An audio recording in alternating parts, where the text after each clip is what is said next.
Good morning, South Africa. Well, a warm welcome to our attendees and to our distinguished panelists to today's webinar, The Reopening of South Africa Post-Lockdown and Its Business Opportunities. This is a collaborative initiative between EmbassyDIRECT and the Belgian, French, German, Italian, Spanish, and Swiss Chambers of Commerce in South Africa. EmbassyDIRECT is a South African magazine that connects the foreign, diplomatic, and expatriate communities with South Africans.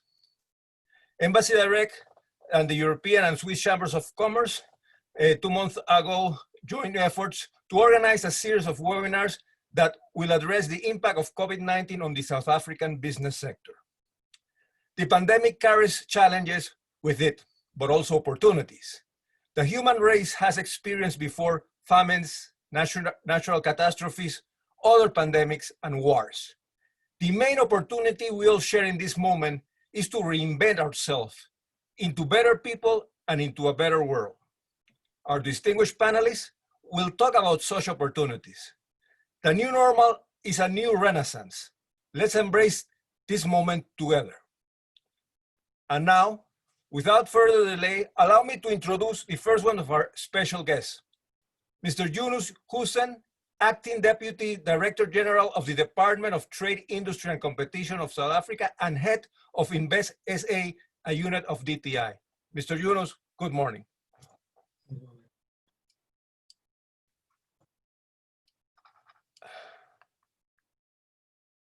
The floor is yours, Mr. Yunus. Good morning, everybody, and thank you to EmbassyDIRECT for inviting me as a panelist. And good morning, fellow panelists.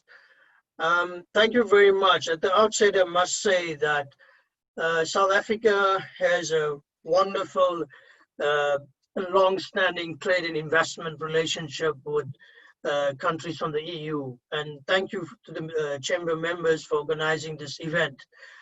Secondly, I'd like to thank many of the EU countries, chambers, and diplomats for supporting South Africa in this pandemic. Key would go in terms of the support from the German government for the hospital in East London, as well as many other countries and diplomats, companies such as Bosch that has tweaked their production plans to create ventilators and so forth. So I think what we need to recognize is that there's the companies that are located in South Africa have been very resilient, have been able to innovate in this time and look at some great opportunities. I think from my side, I'd like to just start off by saying that Invest South Africa, the institution that I head up, has been set up as an investment agency to attract investment, both foreign and direct. But in this pandemic has played a significant and key role in terms of us expanding and deepening our service in terms of investor retention and aftercare. Particularly, we've been playing a significant role in intergovernmentally in troubleshooting in this lockdown period from level 5 in terms of the implementation of the Disaster Management Act, but providing information, articulation of the regulation directives, and troubleshooting throughout in terms of the port, flight, logistics, visas, and so forth. So we've been now known as a unit or organ in the state that assists companies in their troubleshooting and unblocking, particularly in the investment environment. So I think for all investors that are both domestic and foreign owned, we will be glad to provide you such a service. And in this level, from level 5, we've also worked with a number of companies together as we move down to level 4 in determining workplace protocols for the pandemic, working with the Department of Health itself, working on meeting a number of business organizations and chambers like yourselves, and companies itself to look at opportunities and how we can localize, how we can make the workplace more productive, and in developing these work protocols. Some of the sectors, such as the BPO sector itself, has now developed global best practice protocols in terms of working with us in the Department of Health, and is making significant progress. But I think key for South Africa, as you're aware, before the pandemic, we were in a recession, and I think Dr. Prima will talk about that, is the stimulus package that has been announced of 500 billion rand. And if you take the contribution from the Reserve Bank on the interest rates cut, it's quite significant in the record of South African history of such funding. And as you're aware, this week, the World Bank approved South Africa's loan for the COVID response of $4.3 billion. So the stimulus package is quite significant. And I think for companies, EU companies, as well as companies domestically, the state COVID loan guarantee scheme has been extended. It has been more simplified. So I think companies should take take that opportunity in terms of distress and working capital. Also, we've extended the TERS UIF benefit to August of this year, 15th of August. As well as I'll talk later on about how we are working with the Department of Home Affairs on the visa issues. But I think for us, in terms of the DTIC, where we see the opportunities is in terms of the master plans that we have been developing. As you know, the first one was the Automotive Master Plan and the Supplier Development Fund. But there are a number of other master plans going on, the Steel Master Plan, the Sugar Master Plan, the Agro-Processing Master Plan, the Poultry Master Plan, the Furniture Master Plan, and so forth. Because what we want to do is, I think, this pandemic has taught us, and the work that we've done significantly in InvestSA is that we've been able to quickly ramp up and build supply chains that were previously imported in the country. In the short space of time, we've been able to produce PPEs, we've been able to produce masks in the country from 6 million to 13 million masks. We've ramped up the sanitizer process, providing sanitizers in the country, bottling, packaging, and a whole host of medical supplies that we've been able to localize. And these are basically, some of them are companies that have expanded it, and some of them are new companies. And it just shows the resilience. And in the last 3 to 4 months, we've been able to create these new industries. But I think of significance is also the work that we've done in with the IDC and the PICC in looking at this dashboard that tells us real time what is the supply chain constraint and what we have in stock for the pandemic. So I think what we can do in South Africa is that it's been quite resilient, and as we know, it's never going to be business as usual. It's the new normal, as we say, and how we look at making a more capable and a more productive and a more healthy and efficient workforce. So I think from our side, I think that we've also started the National Ventilator Project. As you know, ventilators are completely imported into this country.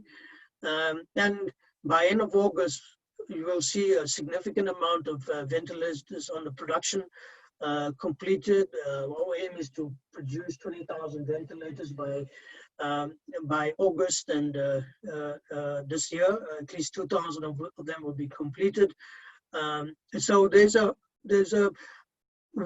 the focus would be on a higher level of local manufacturing of industrial products that we can supply as a regional manufacturing hub into the African continent, and create South Africa a hub, for example, for pharmaceuticals, vaccines, test kits, medical supplies, PPEs. And we've also done a significant amount of work on the food security side and the agro-processing side, to look at those areas, but also to look at new areas. I think that also as part of the stimulus, what we would call the The reconstruction and recovery plan would be the infrastructure rollout. As you're aware, quite recently was the SIDS Symposium, the Sustainable Infrastructure Development Symposium of South Africa, in which the Minister Jalil of Public Works and Infrastructure announced on Friday through the Gazette 51 projects, which government will fast track. And these are projects range from energy to rail, road, port infrastructure, but also in terms of housing and sanitation and water and so forth. So these are 51 projects that we're looking at as part of that stimulus, which amounts to about 360 billion rand. But key for us when we post-COVID and during now is to stabilize the grid for South Africa to transition to a more greener economy. For us to look at other sectors, what's coming for us very clear in the areas of innovation and technology, the digitization of the economy, and particularly in this pandemic, we've seen how companies have been able to digitize, particularly digital healthcare, digital communications. As we roll out full spectrum, this will bring out significant opportunities for SMMEs and startups across the country. So I think that these are some of the opportunities, but more so in the areas of innovation, we're now ready to roll out a hydrogen value chain in the country. But then to look at opportunities, what we have done in the past, in the levels 4 and 3, we've consulted industry throughout. And we looked at what we are importing in the country and what we can localize. So we talked to the hardware, the retail value chain. In the hardware side, we talked to Leroy Merlin, for example, French company, of how we can localize and look at programs of supplier development in South Africa. I think that's key for us, and how we can work in government, what support we can provide to companies that would want to work and partner with us on supplier development. And I think the significant opportunity for us to work that we are doing is that you recall the president had 2 investment conferences on which we are the lead in terms of the investment mobilization drive of $100 billion over 5 years. We attracted 664 billion over this two years. It's 102 projects. For us, the work that the team is committed to do is to work with you to implement these projects. And then this number of them come from the EU and members of the EU chambers, such as the French and the German ones, to work with you to understanding what are your challenges, how can we work with you to unlock or resolve those challenges intergovernmentally and take these projects to fruition. Some of them may have some difficult challenges now because of financially in that, but let's work together and see how we can do and implement that. And in doing so, we are now working with the Department of Home Affairs to look at how we're bringing in technical experts and getting the economy ready as we move down to a level. We are now back to level 3+ because we've banned alcohol for the time being.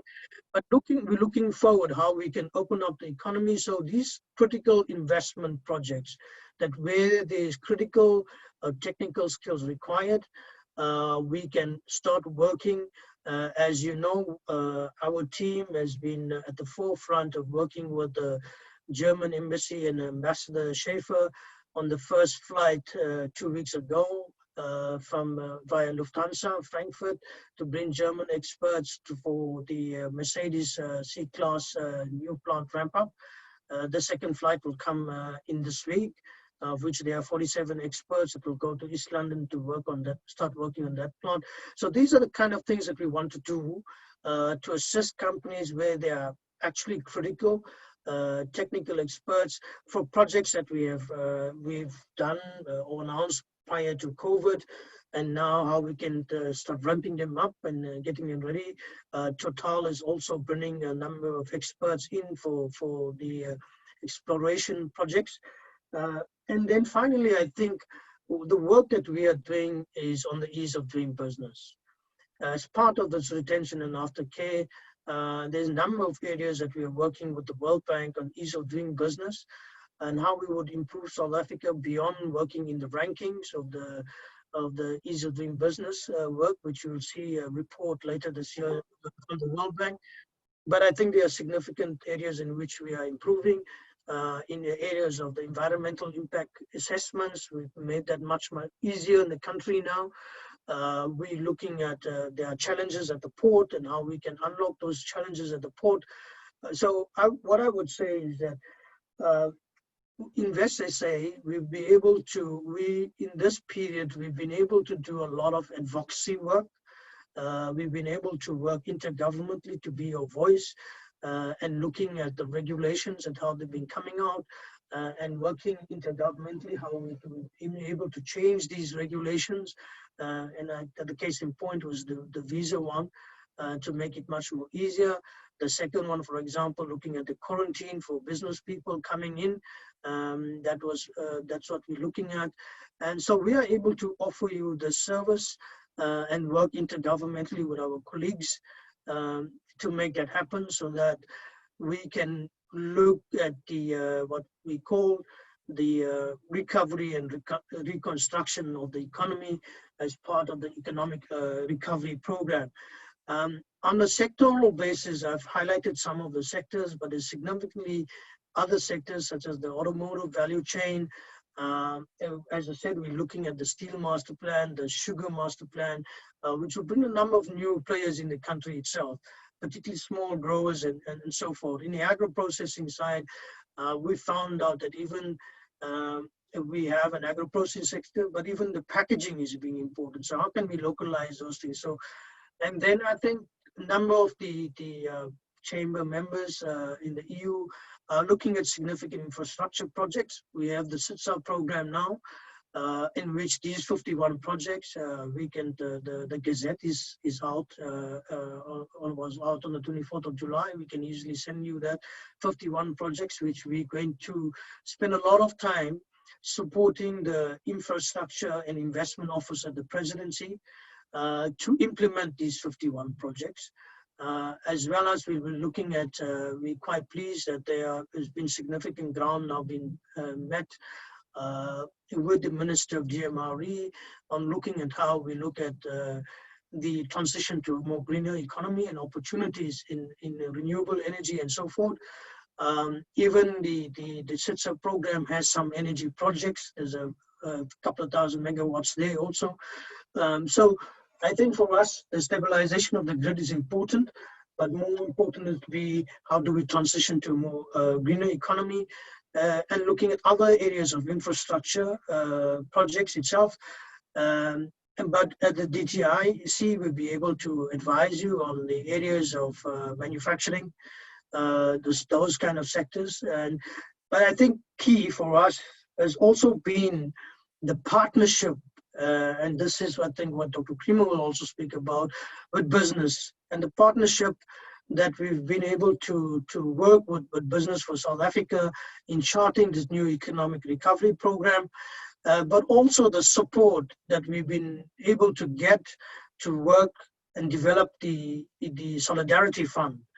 And been able then to work with the Solidarity Fund to provide a channel for procurement, but also the support that we got from companies to assist the Solidarity Fund and NGOs in this pandemic. There have been a lot of contributions, cash or kind, from EU members, and we'd like to thank you for that, to assist our companies. But what I think the pandemic has taught us, that there is a resilience.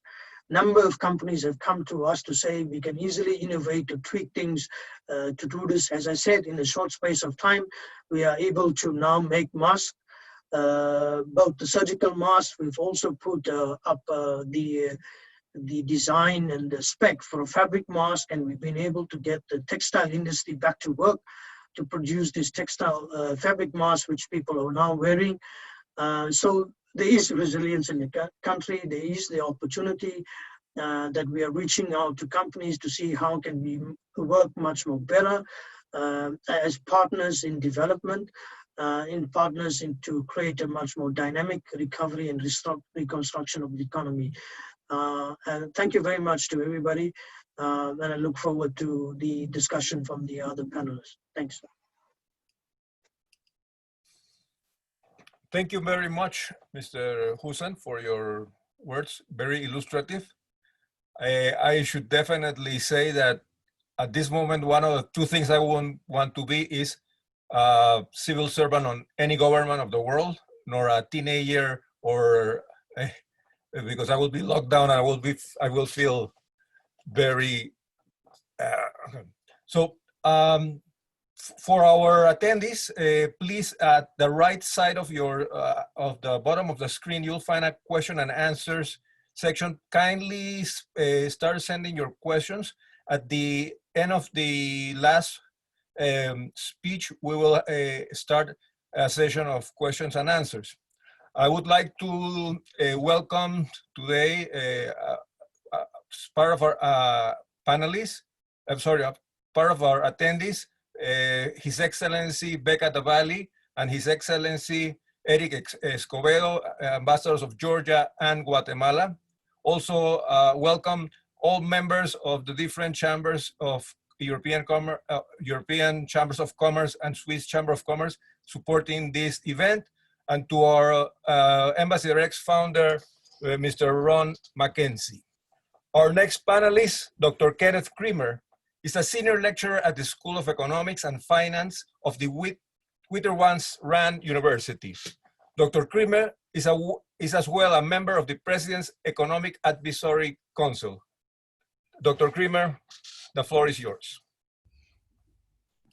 All right, thank you very much, Rodrigo, and also greeting the other panelists, Tim and Eunice. You've said so much. Thank you for that. I think one of the reasons you wouldn't want to be working for the DTI is the amount of work that they are expected to do. So thank you for that, Eunice. I see a lot of familiar faces in the audience as well, Dylan and Danny and Heiko and Peter and Alex and others. So we can't see your faces, but I can see your names and other new friends there as well. So I'm going to try and share my screen and see if that will enable us to, okay, so can you see my screen? Just nod or something if you can. Thanks, okay, great. So I'm going to just talk about a few points here. I'd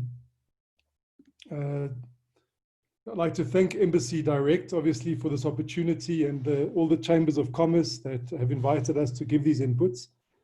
The crisis that South Africa faces is really the same and similar crisis with its own characteristics that most countries around the world are facing.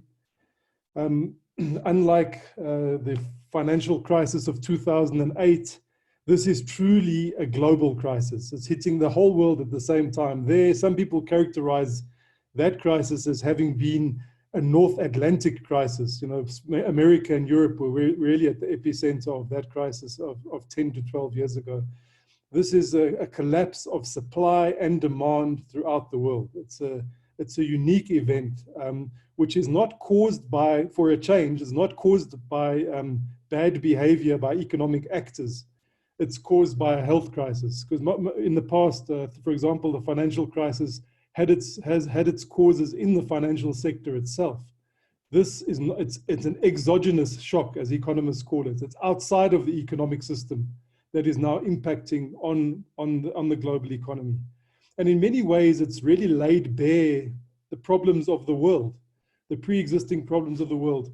A few weeks ago when I gave this talk, I said we can see Europe is tearing itself apart. They can't agree on anything. They're going to split into pieces. But in the last week, there seems to have been a move towards greater unity and a common approach in Europe to resolve its economic problems, with the North and the South of Europe finding a common financial package, which I think is extremely hopeful for a country like South Africa, which trades with Europe as our major trading partner, to see that our allies in the North are finding each other and are able to work together.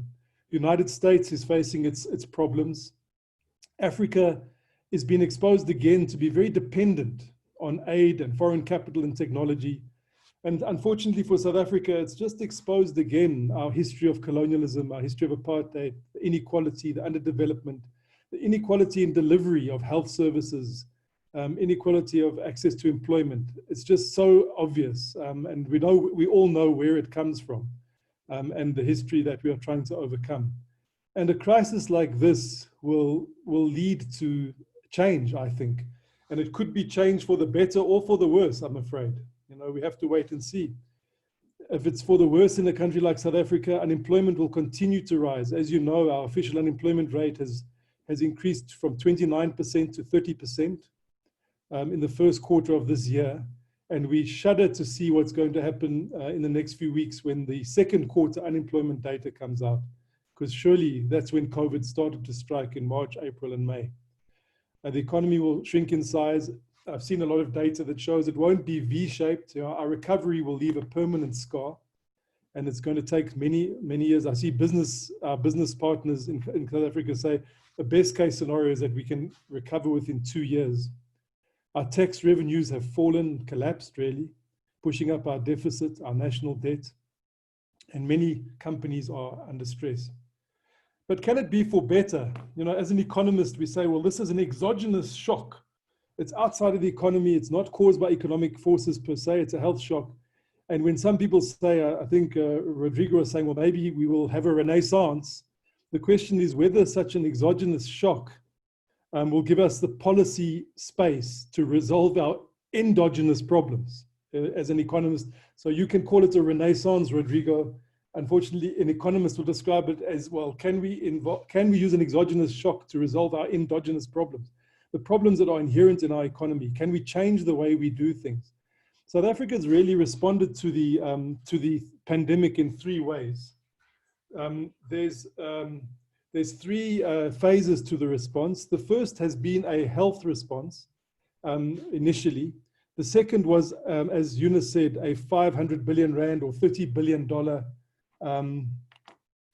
stimulus package. And the third wave of our response is a recovery plan. And that's the phase that we will talk about more at this stage. You can hear from what Eunice says, there's quite a few initiatives underway in South Africa to pull together some kind of post-COVID recovery plan for the economy. So what are the aspects of that program of economic recovery? Well, obviously there's been talk about going back to basics, the basics of growth, the basics of investment. And in that sense, I think it has forced us to really think about what is it that we do as a country and how do we recast our economic policy? Whether it's the spatial transformation. If you visited South Africa, you live in South Africa, you know about the spatial legacy of black and white people living in different areas. Is it not possible to use that spatial transformation to see the kind of investment in new cities, new townships, new schools, new services, in a kind of New Deal, in a New Deal way, in a Rooseveltian way, to see that building of those services, of those pavements, of those facilities, to create the jobs, to create that virtuous circle. So there is this mood, if you come into South Africa, of a recovery and a back to basics to guide our policy. But all of this takes place in the context where our public finances are exhausted. Our public finances were very weak going into this crisis and have been weakened by this crisis. As you know, the last ratings agency that had us at investment grade downgraded us the month before the COVID, or the weeks before the COVID hit, saying, well, we're not of that grade anymore. Yesterday, there was very big news, which you would have seen. This is the letter from the IMF. In fact, sorry, it's a letter to Ms. Georgieva, who's the managing director of the IMF, from our Minister of Finance and from our Reserve Bank governor. And some of the quotations saying, well, COVID has destroyed some of our productive capacity. Deep reforms are needed. This is the mood I'm talking about getting back to basics of growth in this economy.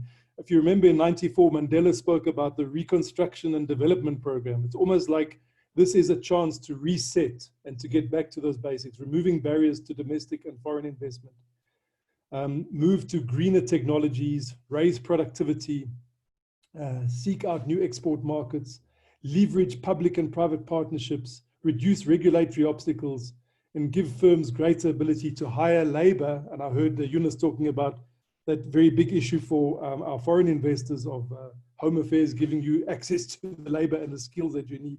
Obviously, we need. So what I'm trying to show is that our recognition of the fact that we have a financial constraint is such that we realize that the way to overcome and to move beyond that financial constraint is to have a program of economic recovery.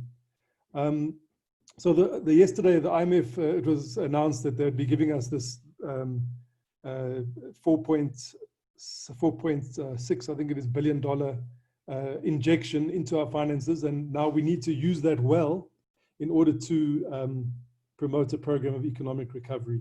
Some of the key sectors are energy and industry. Eunice has covered a lot of this. I don't think he spoke much about our water projects, our telecoms, transport, land and agriculture, mining.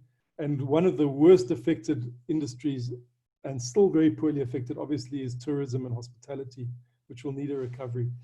I think what's different about this phase is because of the financial constraints, this can't really be state-led in the sense that only the state will be able to lead South Africa out of this problem. There needs to be a new way of working this recovery. And I think there's a greater realization that even in those areas, for example, like the energy transition or telecoms, government's role should be to state a public purpose. For example, we need stable electricity supply. We need it to be less carbon intensive. We need to see new energy productions. We need lower data costs, whatever it might be. Those are the public purposes. But much of that investment would have to then take place within the framework of that public purpose of private sector balance sheets, where private companies are induced to take their own risk and to reap their own profits and rewards.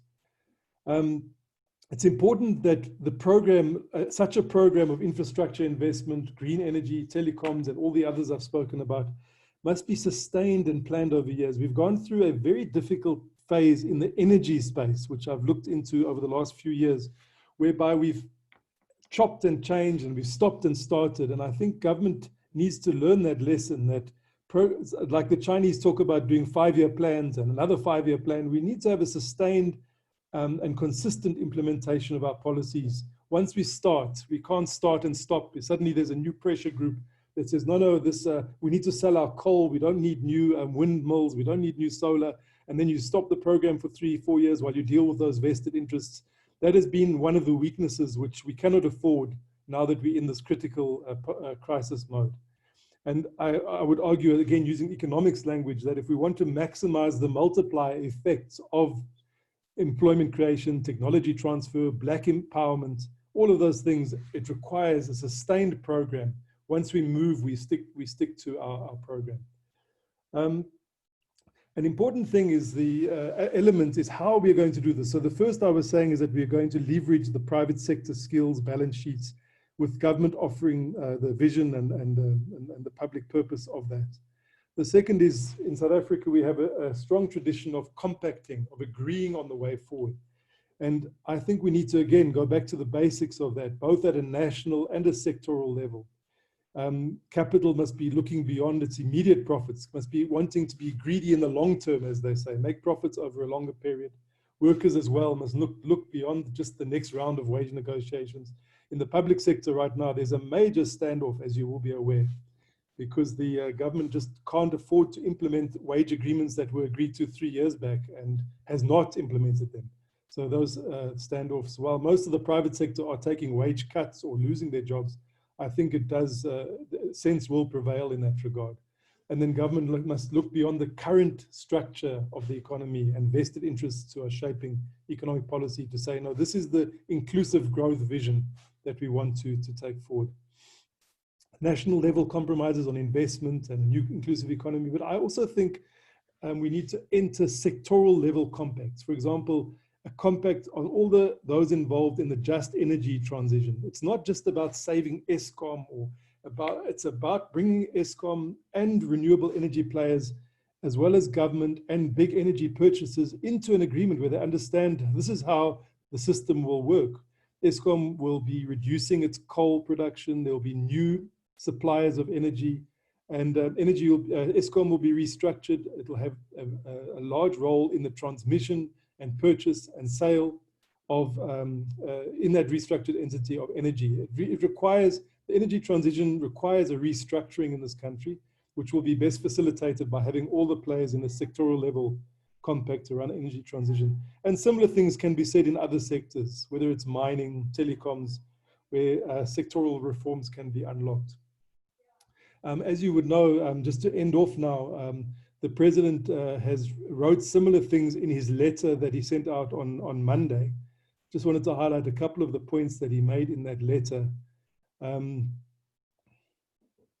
He says there's been the publication of various economic recovery proposals recently. So those of you who follow our economic policy issues very closely will have seen that the ANC Alliance, then the ANC itself, then the business community, and government was currently working on recovery plans. So we're all trying to put forward our vision of how those recovery plans should be shaped. And there's been a large coincidence of thinking in those plans, which I think, as the president puts it, there's been a significant areas of agreement. So that bodes well, that there's a, they say necessity is the mother of invention. And I think the COVID crisis has created the necessity for an increase in commonality of thinking around economic policy. As he also noted that we need to fix the fundamentals. I've called it getting back to the basics. Pursue new sources of growth. Now, where is the growth going to come from? And that's those sectoral areas I was talking about, whether it's energy or telecoms or mining. Those, we need to unlock those sources of growth. And then thirdly, he emphasizes the importance of state capacity. You know, South Africa has been pulled down in the last 5 to 10 years, where the state capacity has been reduced through corruption and competence issues. And that would be, you know, if you want to restructure the economy and have an economic program that is successful, every sensible person will know that it can't just be the private sector. It needs to have a capable state working in partnership with it at national, provincial, and local level. Both what you can call it the invisible hand and the visible hand of the market need to work together to achieve its goals.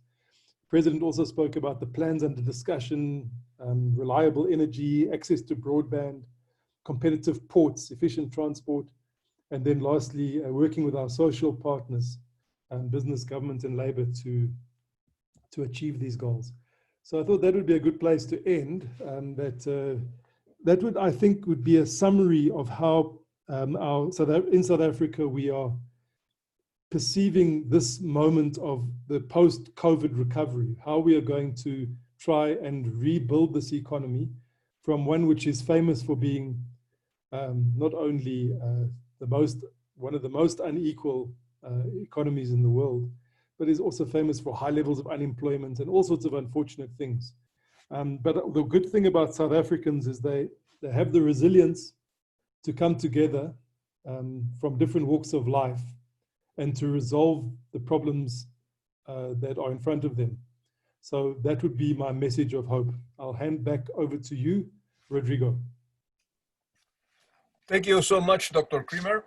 Again, very illustrative, your words. I think it's interesting that coming from someone actually that advises the president about economy, you are taking a stand, a very objective stand, and that I appreciate that, because actually EmbassyDIRECT is about the good news, and till now this is what we are listening to the words of both Dr. Yunus and yourself, and I'm sure that team will bring also a little bit of good news also in his speech.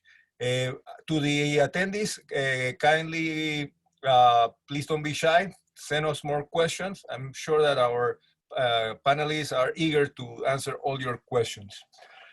Our last panelist, Mr. Tim Vieira, is a South African businessman who has invested in diverse industries ventures in Angola and Portugal. Mr. Vieira is currently the president of the Portuguese South African Chamber of Lisbon and a former shark on the Portuguese Shark Tank reality show. Tim, the floor is yours. All right. Thank you very much, Rodrigo. I would also like to thank, am I on there? Okay. Hello? Okay. Hi. Okay. I hope I'm on there. No, it doesn't come on now. Okay. Anyway, thank you very much, Embassy Direct, and thank you to all the chambers that have made this happen. I would also like to thank Eunice. It was great to hear how you're doing there in the trenches. And obviously also to Dr. Kenneth there about hearing the big picture and getting an overview of the economy and some of the plans going forward.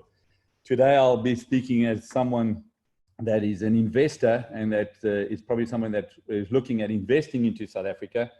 And I don't know if it will be all good news, but it will be reality from my side and honest side of it. So hopefully it will also, give some contribution back to everyone who's listening. Okay. As we're all aware, COVID-19 has affected the whole world, and there will be no short-term winners, but there could be a long-term gainers. It is also clear that we are still a far way off from the worst, and that it will get worse before it gets better. We also understand that it was impossible to have predicted this pandemic, that it hits the world, plunging it into a tailspin, but we must also all be proactive now, and at the same time demand that our government prepare for the restructuring of our economies and enact sustainable recovery plans. We are all in survival mode at the moment, but growth plans that include business assistance, new opportunity funding, and that attract foreign capital needs to be put in place now sooner than later. It will also not be good enough to only talk about the plans, but we'll have to execute the plans if we have any hope to move forward from survival mode to flourishing mode. But it is time to be honest, transparent, and above all accountable for the future of South Africa. It will require real leadership, belief, and the ability to overcome medium-term pain to ensure that there is a future for South Africa. The good news for South Africa is that unfortunately, the whole world is in a similar mess at this moment. Countries that now show real leadership, not just on how they handle the health side of COVID-19, but more importantly, the economic side of post-COVID-19, stand to attract investment and improve their economic futures positively. Countries that fail to react will experience backward growth and the risk of never recouping pre-COVID-19 numbers. Investors will be looking for opportunities worldwide as many established and developed countries face their own nightmares in dealing with post-COVID-19. There are currently no clear winners, and the first to show leadership and resolve will attract this investment. South Africa offers many great opportunities for foreign investors, but for a long time, they simply attracted interest from these investors, but not the investment.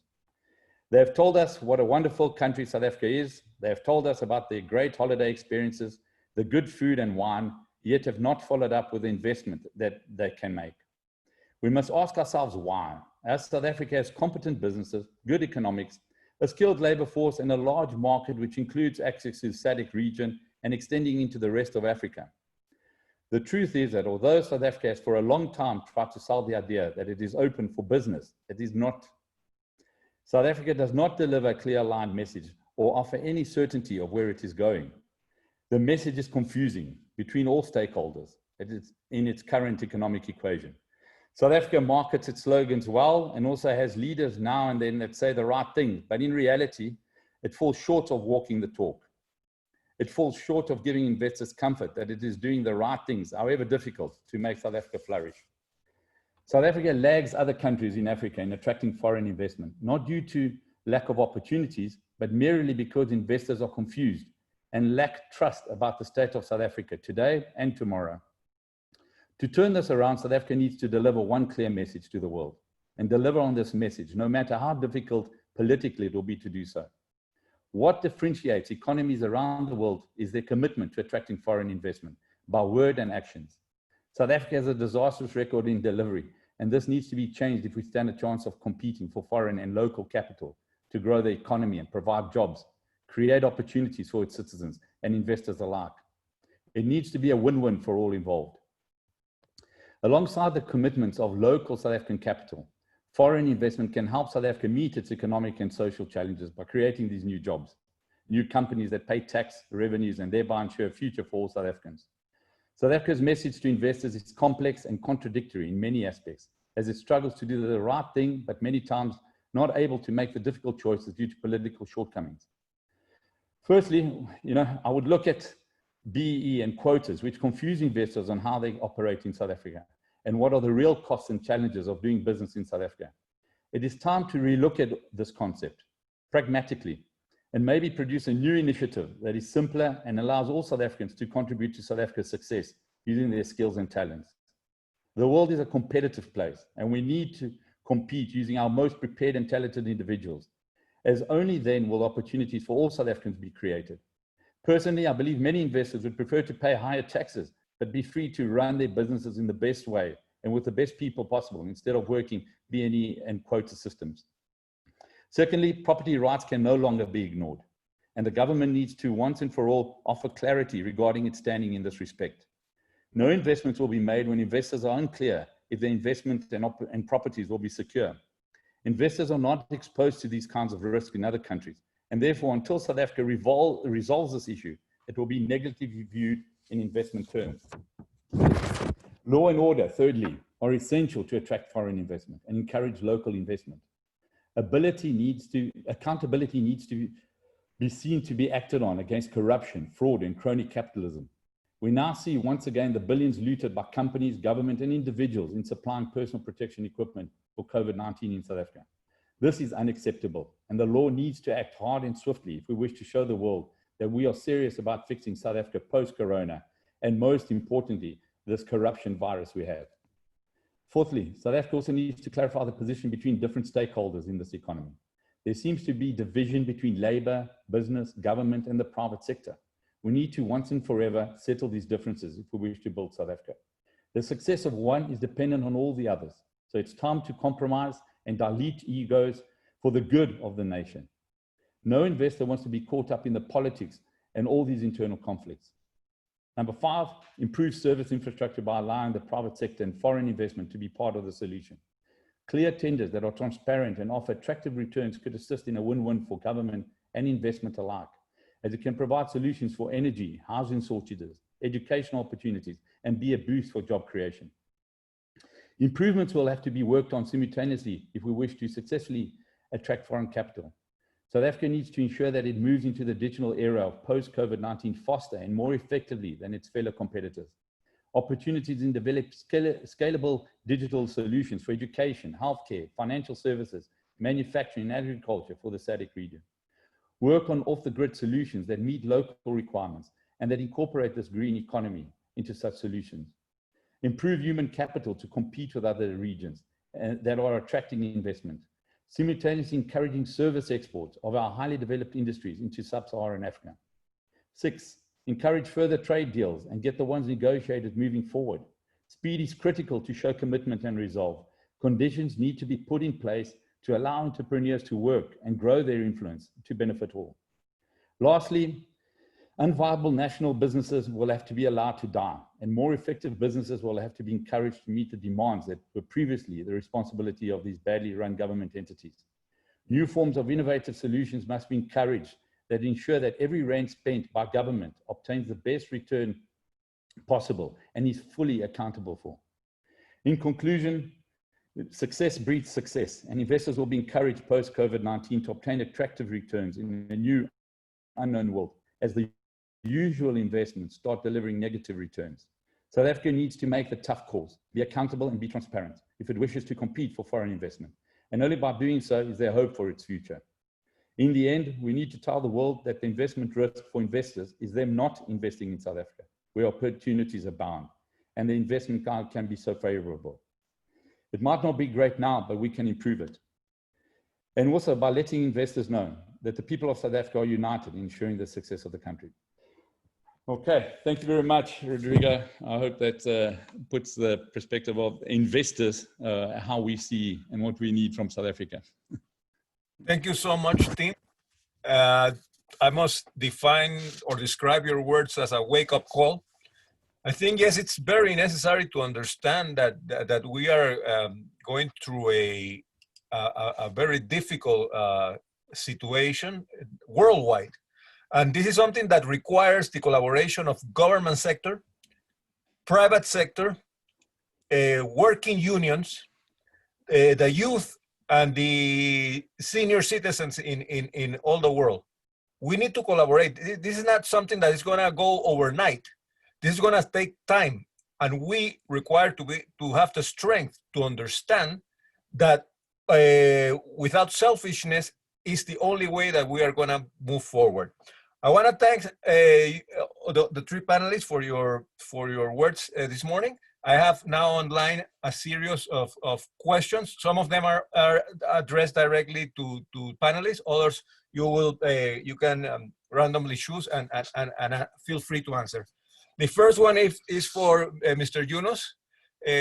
What sectors should a country like South Africa look into create jobs?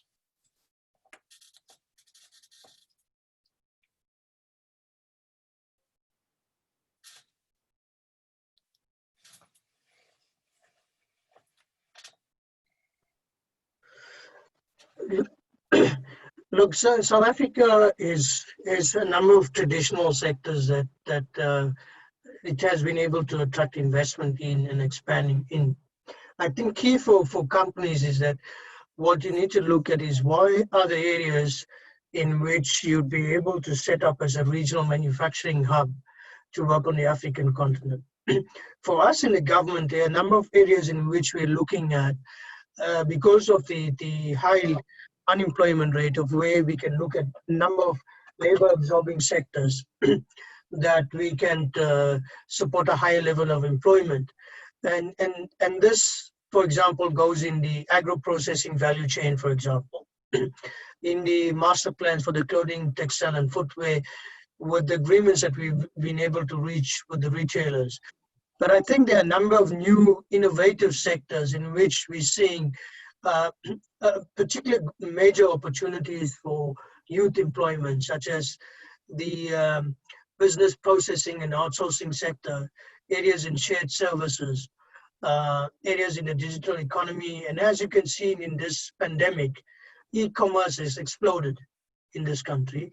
And that brings other opportunities in the logistics value chain and so forth. So, and a number of innovation areas. So I think there's a cross range of sectors, but there are a number of key ones in which you follow the master plan approach that we've taken.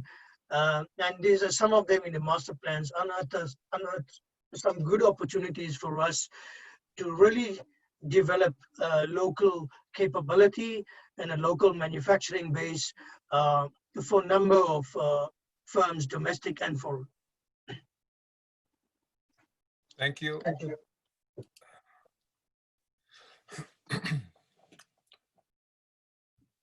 Question for Dr. Creamer. What is your view on how South Africa is positioned to execute the required reforms? Can we actually do what needs to be done? Thanks very much. I suppose that's the million-dollar question. I would say we will be able to do it. Helping to respond to what Yunus was talking about, for example, the area of the energy transition. So now we have a shortage of electricity in South Africa. We need to build new electricity capacity.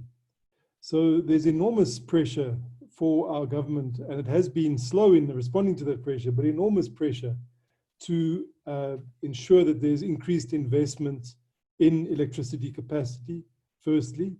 And there's a document called the Integrated Resources Plan, which says, well, over the next 10 years or so, we're going to massively expand our energy capacity, mainly in wind and solar energy.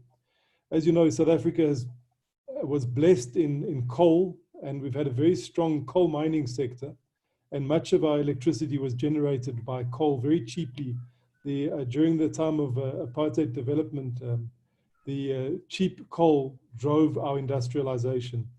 But we're also blessed with world-class wind and solar assets. And we can, if we play our cards right, and I hope that we do, that is the question from Diana, then we will be able to restore over time a cheaper electricity supply over time. At the moment, our electricity costs are going up very sharply because of the errors that have been made. But if you take a longer term view, because of our world-class wind and solar capacity, we could try to restore our competitive advantage and industrialize both directly and indirectly around, for example, the energy sector. Directly meaning that we will start to produce the wind turbines and the solar panels and install and manage and maintain those. And then indirectly, because you have cheap electricity and it's carbon and it's has a low carbon footprint, you're able to develop a hydrogen links, hydrogen economy, as Eunice spoke about, and produce your exports more competitively. So that is my vision for the next 10 years, that we start to see that implementation, and that we're able to achieve that. I see the ambassador, I think it is from Georgia, was also asking some questions. And I was reading the news this morning. Georgia's gone and had the first green bond issued there. So South Africa is not the only country who's thinking like this. And I think that those are the kind of indicators we must be looking at. Do we have a green finance deal? Are we seeing that that integrated resource program is being properly implemented? Are we liberalizing the IPPs, allowing companies to produce more power more easily? Are we allowing the municipalities to procure and produce electricity more easily? So I think those are for Diana to believe me, she must start to see those indicators in the weeks and months ahead. Thank you so much. For Mr. Yunus, can you provide more information on the National Ventilator Project? Who is producing the ventilators? Have any been produced as yet?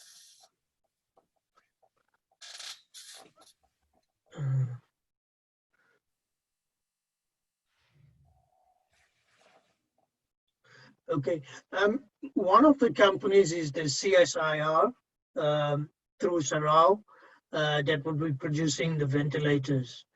So they are one of the companies. There are 4 of them, but I do know that the CSIR is one of them.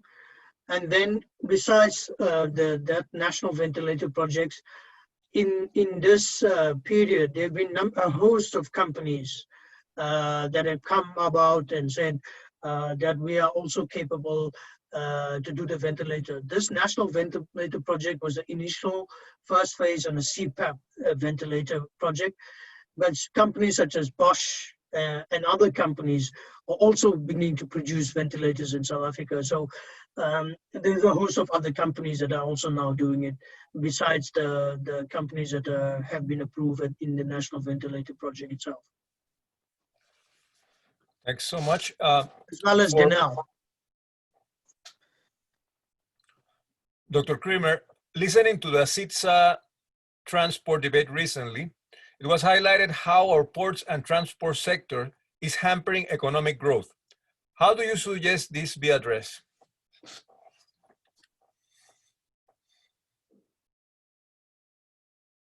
I didn't quite get that question 100%. I think it's about competitiveness in the transport.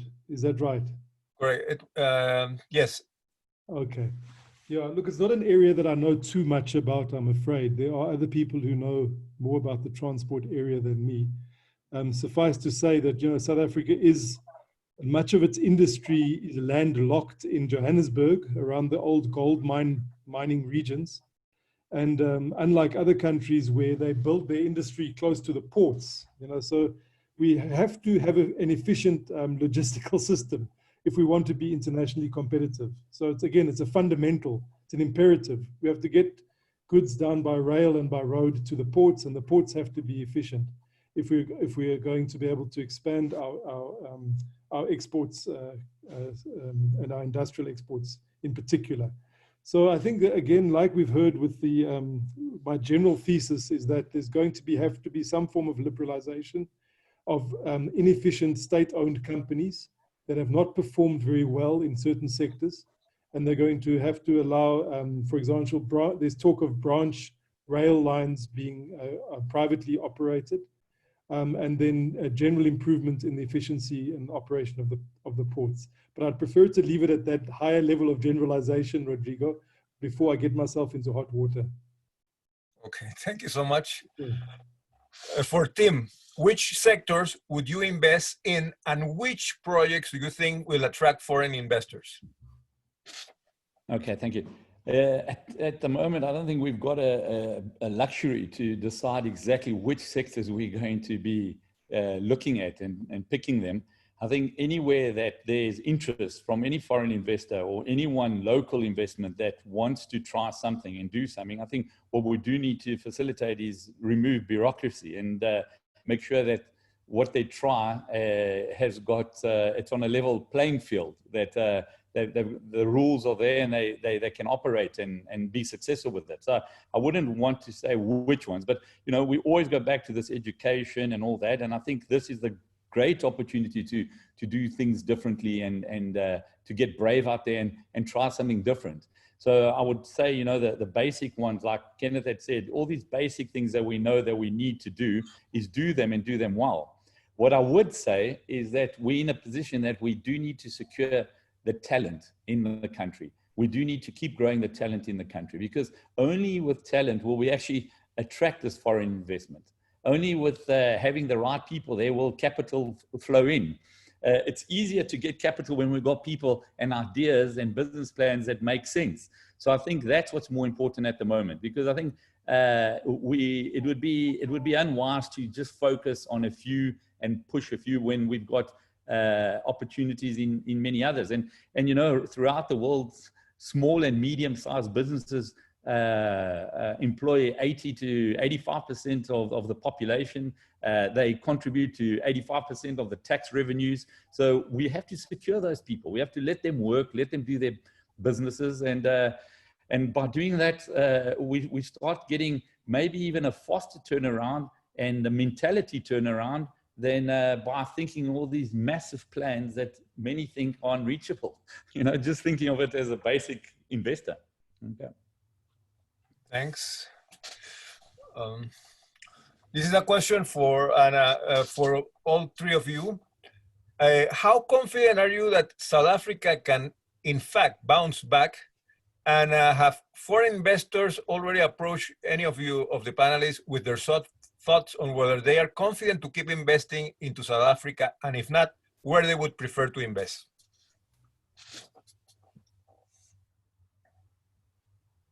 I don't know. The question is for the three panelists, so please, you are in any order. Look, from our side, I would say, you know, we are a miracle nation, but at the same time, you know, our reputation is running thin. We need to start delivering. It's been long enough that we live on our miracle and we keep making promises. We now need to start delivering.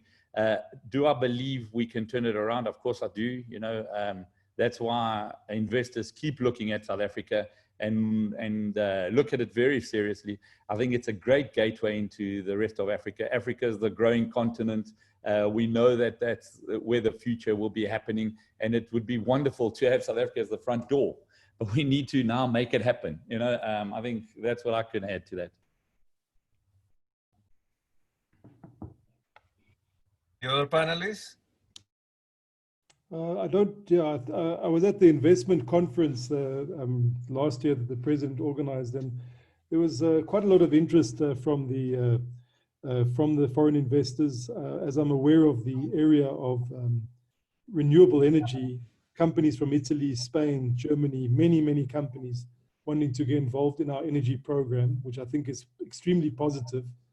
I also remember Amazon made a big announcement at that event. You know, the Amazon investments into South Africa, as Tim says, it's a gateway for them into Africa. So there's now the cloud has come to Africa, which is great. Those kind of investments around digital transition.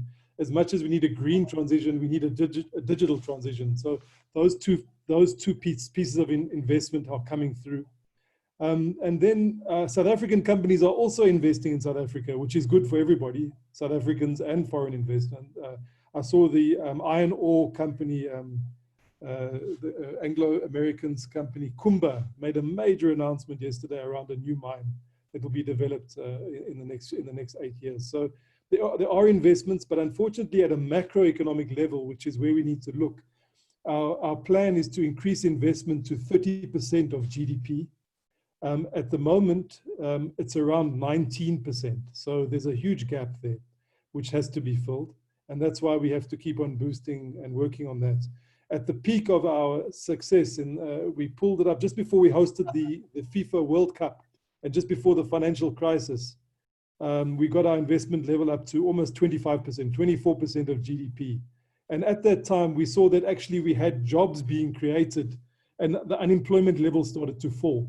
So there's no doubt that if you can talk a successful investment story and you can bring growth into this economy, it's the only way to start to create jobs for ordinary people.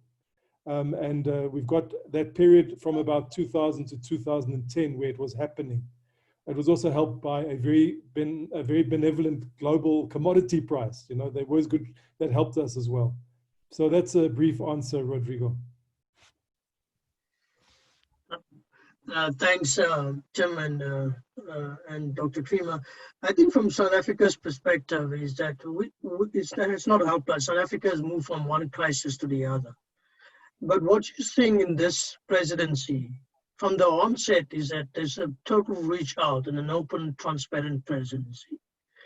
And what you're seeing is that there's a greater dialogue between government, business, and labor and the social partners, which has now come together to chart a new path forward in South Africa. So what you'll be seeing is that to deal with issues coming to the fore, and that's what's happening now since the president is now in his second year.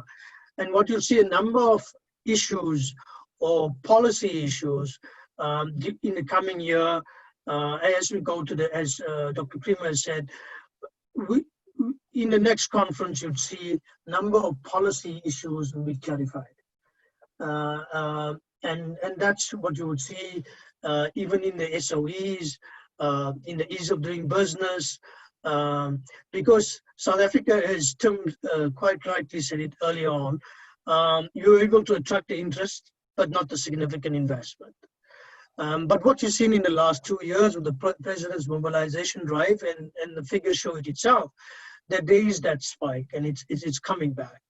And this part that we've set forward, working together with business and labor itself, is where we can then chart a way forward in terms of an economic recovery. So I would think that change doesn't happen overnight, but there is that realm in government led by the presidency to get more clarity on issues. And I think what Dr. Creamer said, the first one would be on the energy policy, sorting those kind of issues out and getting them back, because we had a fantastic program when we rolled it out.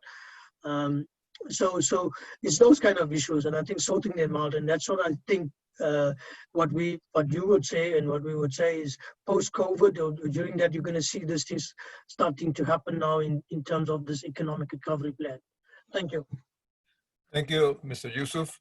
We're actually reaching to the limit of our time today, but I would actually like to request to all of the panelists in 1 minute, a quick reflection of our topic today to wrap up this session. So the mic is for you, Mr. Yusuf.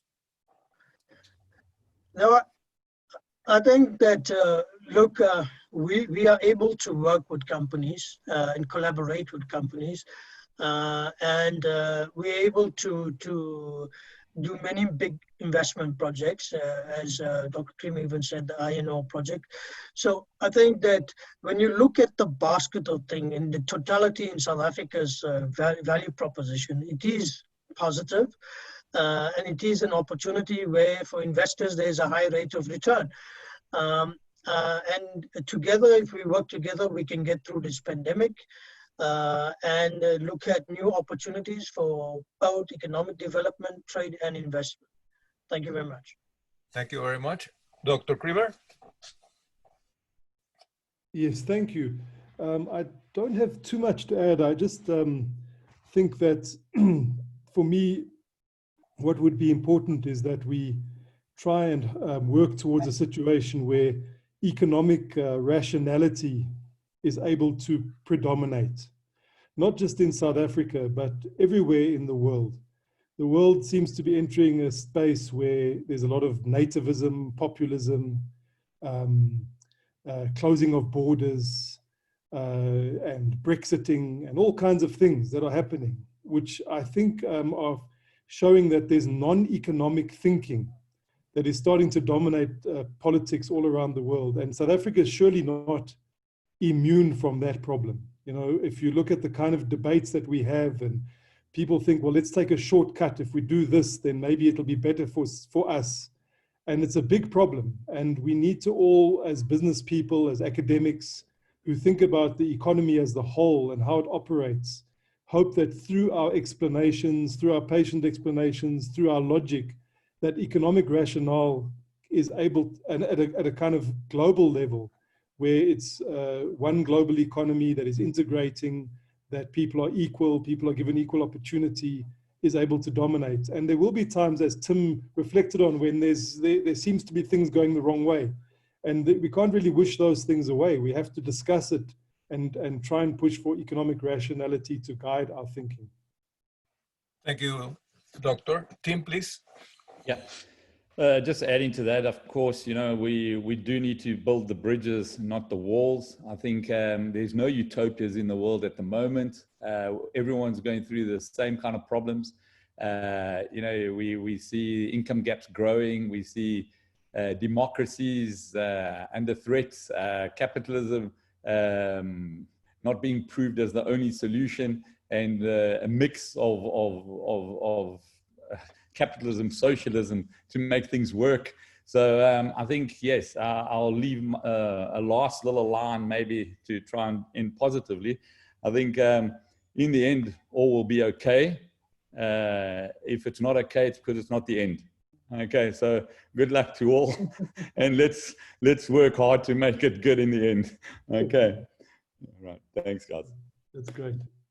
Thanks to our distinguished panelists for sharing these important reflections with us, for dedicating your time, to all the attendees for also being here this morning. Please keep an eye with the European Chambers and the Swiss Chamber of Commerce, together with EmbassyDIRECT. We will continue in this task to inform and bring the latest. We will discuss in future webinars specific sectors like tourism and other mining and other energy sourcing and other important industries that everybody is interested on. Again, thank you very much. All the best and have a great day. Thank you. Thank you very much. Thank you.